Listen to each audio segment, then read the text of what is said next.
Chairman Pakistan Peoples Party Bilawal Bhutto Zardari Larkana سے قومی assembly کے حلقہ این اے 194 اور این اے 196 قنبر شہداد کوٹ سے، جبکہ آصف علی زرداری شہید بے نظیر آباد سے قومی اسمبلی کے حلقہ این اے 207 سے الیکشن میں حصہ لیں گے۔ سابق ایم این اے خورشید شاہ این اے 201 سکھر، شازیہ مری این اے 209 سانگھڑ اور نفیسہ شاہ خیرپور کی جنرل نشست این اے 202 سے میدان میں اتریں گی، جبکہ شکارپور سے قومی اسمبلی کے لیے غوث بخش مہر کے بیٹے شہریار مہر کو ٹکٹ جاری کیا گیا ہے۔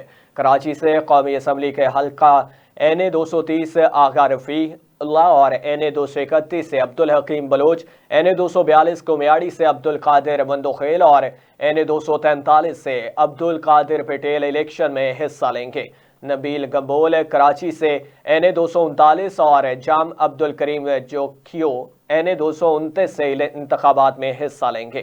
قومی اسمبلی کے حلقہ این اے 227 دادو سے عرفان لغاری، این اے 228 سے رفیق احمد جمالی پیپلز پارٹی کے امیدوار ہوں گے۔ صوبائی اسمبلی کے لیے بھی امیدواروں کے نام فائنل کر دیے ہیں۔ سابق وزیر اعلیٰ Sindh Murad Ali Shah P S 77 Jamshoro, Faryal Talpur P S 10 Larkana, Sharjeel Inam Memon P S 61 Hyderabad اور نثار شاہ پی ایس 25 سکھر سے الیکشن میں حصہ لیں گے۔